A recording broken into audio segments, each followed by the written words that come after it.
अस्सलाम वालेकुम एवरीवन।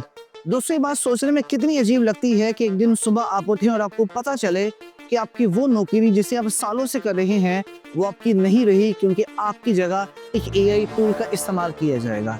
यानी आपकी वो स्किल जिसे आपने सीखने में सालों लगा दिए, वो एक कोडिंग और प्रोग्रामिंग सब बने हुए एआई टूल की वजह से किसी काम की नहीं रही। अब आपको कैसा लगे अगर मैं ये कहूँ कि वो बात जिसे मैं और आप सोचने में अजीब महसूस कर रहे हैं, ये लाखों लोगों की जिंदगी की हकीकत बन चुकी है। जी हाँ, आर्टिफिशियल इंटेलिजेंस के आने के बाद लाखों लोग अपनी नौकरियों से हाथ धो बैठे हैं और लाखों लोग मजीद नौकरियों से हाथ धो बैठेंगे।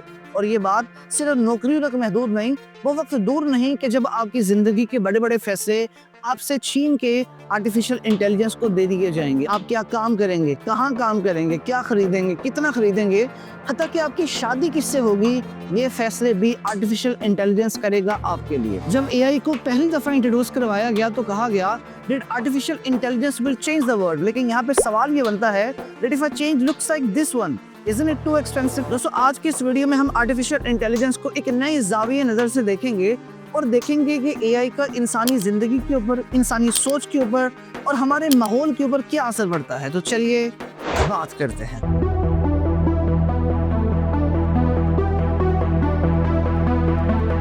दोस्तों, एक वक्त हुआ करता था कि जब ह्यूमन इमेजिनेशन का कोई ठिकाना नहीं होता था।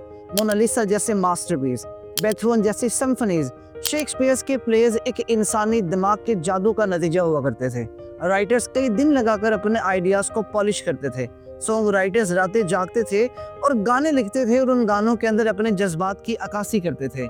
एक डिजाइनर कई घंटों और दिनों की मेहनत के बाद एक अच्छे आर्टवर्क को क्रिएट करता है, लेकिन आज के दिन ये सिनेरियो मुकम्मल तौर पे तब्दील हो चुका है। अब आपने सिर्फ एक प्रॉम्प्ट टाइप करना है एंड बूम, आपका आर्टवर्क 10 सेकंड के अंदर तैयार होके आपके सामने। इस तस्वीर को देखिएगा। ये तस्वीर कोलोराडो स्टेट फेयर 2022 की विनर रह चुकी है। अब यहाँ पे सरप्राइजिंग बात यह है कि ये तस्वीर किसी इंसान की बनाई हुई नहीं, क्योंकि this is an AI generated artwork. और जब उस फेयर के अंदर इस आर्टवर्क को पहला इनाम दिया गया तो जो दूसरे आर्टिस्ट है वो मायूस थे। दे weren't happy with the decision, क्योंकि उनके मुताबिक वो एक सॉफ्टवेयर एक मशीन के साथ कैसे कम्पीट कर सकते हैं। आप इस बात का अंदाजा इस वीडियो के थंबनेल से लगा लें कि जिसे बनाने में तकरीबन मुझे 1 घंटे का वक्त लगा to come with the idea and creativity. क्या टेक्स्ट ऐड करना है, क्या कलर होना चाहिए।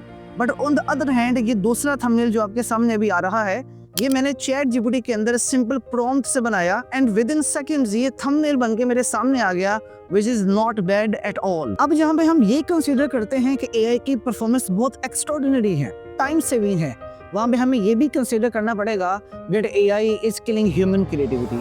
आज के दौर के अंदर हमने आर्टिफिशियल इंटेलिजेंस के ऊपर इस कदर डिपेंड करना स्टार्ट कर दिया है that we have stopped thinking। जहाँ पे हम पहले अपने आइडियाज के लिए ब्रेनस्टॉर्मिंग करते थे, आज हम सिर्फ प्रॉम्प्ट टाइप करते हैं। जहाँ पे ह्यूमन माइंड कभी इमेजिनेशन का एक समंदर हुआ करता था, आज वही इंसानी दिमाग सिर्फ टूल्स और प्रॉम्प्ट्स के इर्द गिर्द तक महदूद होकर रह गया है। और ये बड़े अफसोस की बात है कि वो ज़हनी स्ट्रगल जो कि असल के अंदर क्रिएटिविटी को जन्म देती है, वो इस एआई डिपेंडेंसी की वजह से खत्म होती हुई नजर आ रही है। लेकिन एक लम्हे के लिए सोचिए कि मोनालिसा कैसे बनी। लियोनार्डो डा विंची ने कई महीने इस मास्टरपीस के ऊपर काम किया, इसकी लेयर्स बनाई और एक ह्यूमन सोल को इसके अंदर इंजेक्ट किया। बेथहोवन ने अपनी नाइट सिम्फनी तब लिखी जब वो मुकम्मल तौर पे बहरा हो चुका था, लेकिन उसकी उस वक्त इमेजिनेशन जिंदा थी। अब इस तरह का कोई भी काम आर्टिफिशियल इंटेलिजेंस नहीं कर सकती, क्योंकि वो अपने काम के अंदर ह्यूमन टच को ऐड नहीं कर सकती, इंसानी जज्बात को ऐड नहीं कर सकती। वो पहले से ही मौजूद डेटा को मिक्स, मर्ज एंड मैच करके उसी डेटा का एक नया वर्जन बना सकती है। लेकिन असल क्रिएशन, असल ख्यालात, असल आइडियाज का ज़हूर सिर्फ इंसानी दिमाग के अंदर ही मुमकिन है। लेकिन एक लम्हे के लिए सोचिए कि अगर ये इंसानी क्रिएटिविटी भी ऑटोमेट हो जाती है तो ह्यूमन इमेजिनेशन का क्या होगा।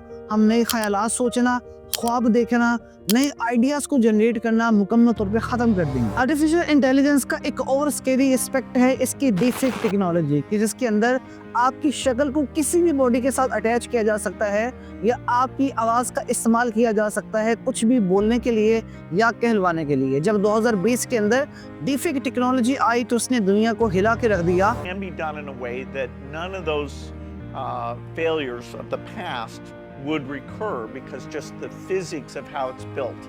This is deepfake example of what is possible with powerful computer and editing. बहुत सी ऐसे वीडियो सामने है कि जिसने लाखों की तादाद में लोगों को मिसगाइड किया। फेमस सेलिब्रिटीज की शक्लों को और उनकी आवाज का इस्तेमाल किया गया गलत पैगाम देने के लिए और लोगों को मैनिपुलेट करने के लिए। इंडिया के अंदर 2024 के इलेक्शन के अंदर इन एआई जनरेटेड वीडियोस की वजह से बहुत ज्यादा कंट्रोवर्सी सामने आई और एक बहुत बड़े पैमाने के ऊपर लोगों को मिसगाइड और मिसलीड करने की कोशिश की गई। Thanks to this deepfake technology के मरे हुए पॉलिटिशियन भी जिंदा होकर सामने आ रहे। என் உயிரினும் மேலான அன்பு உடன்பிறப்புகளே, पाकिस्तान की बात की जाए तो पाकिस्तान के अंदर भी इस डीफेक टेक्नोलॉजी का इस्तेमाल किया जाता रहा है, खासतौर पे खवातीन को निशाना बनाने के लिए। रिसेंट इंसिडेंट की ही बात की जाए तो 2024 के अंदर पंजाब की इंफॉर्मेशन मिनिस्टर अज़मा बुखारी साहिबा के साथ ये ट्रेजेडी हुई जिनके अंदर उनकी शक्ल को एक सेक्सुअलाइज्ड बॉडी के साथ अटैच कर दिया गया। दकी भाई जो कि पाकिस्तान के बड़े कंटेंट क्रिएटर्स में से एक है, उनकी वाइफ अरूबा जदोई के साथ ये ट्रेजेडी हुई जिसके अंदर उनकी एक डीप फेक वीडियो बनाई गई और उसको भी वायरल कर दिया गया।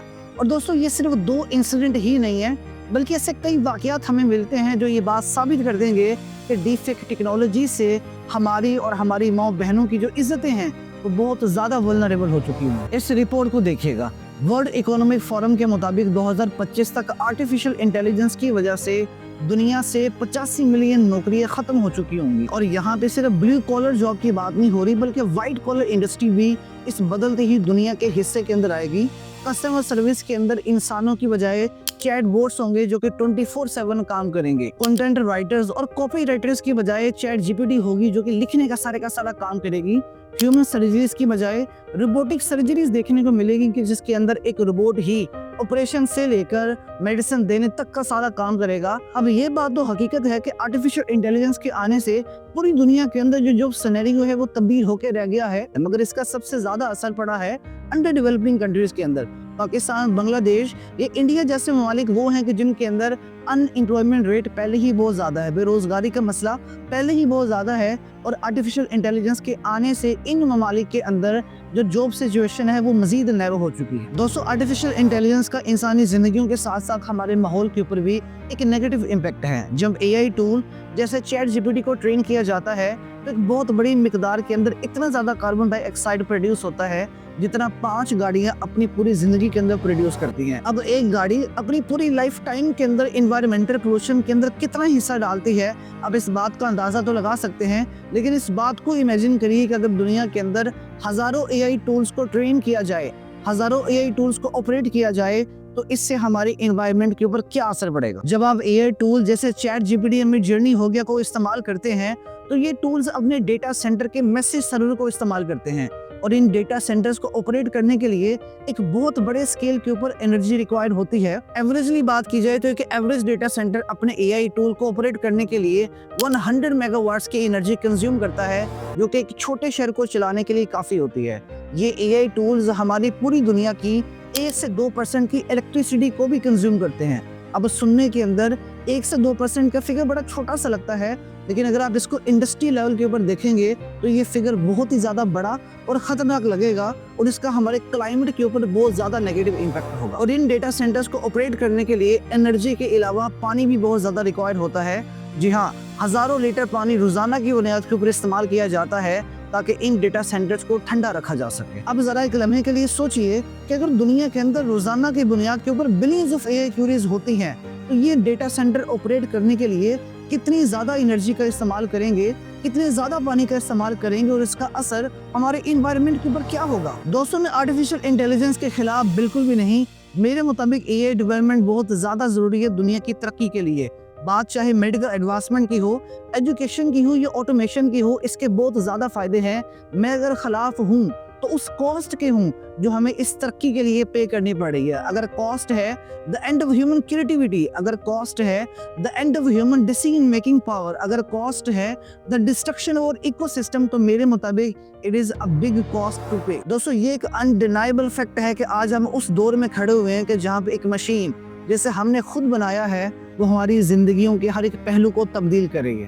AI सिर्फ एक टूल नहीं है बल्कि इट्स अ साइलेंट फोर्स, ये एक सुनामी है जो कि अपने साथ हर एक चीज़ को बहा के लेके जा रही है। हमारी नौकरियाँ, ह्यूमन क्रिएटिविटी, हमारा माहौल, हत्ता कि हमारे डिसीजन भी हमारे नहीं हैं। और यहाँ पे सबसे बड़ा सवाल ये है कि क्या हम इस AI को कंट्रोल कर रहे हैं या ये AI हमें। दोस्तों अगर हमने आज इस मसले पे काम ना किया तो एक ऐसा वक्त आएगा कि जब इंसानी सोच सिर्फ एक मेमोरी बन के रह जाएगी। क्या आप अपने सपनों की दुनिया किसी मशीन के हाथों में देने के लिए तैयार हैं? वेल, एटलीस्ट मैं तो नहीं। अपना बहुत ज़्यादा ख्याल रखिएगा। मेरी मुलाकात होगी आपसे अब अगली वीडियो में। तब तक के लिए अल्लाह हाफिज़।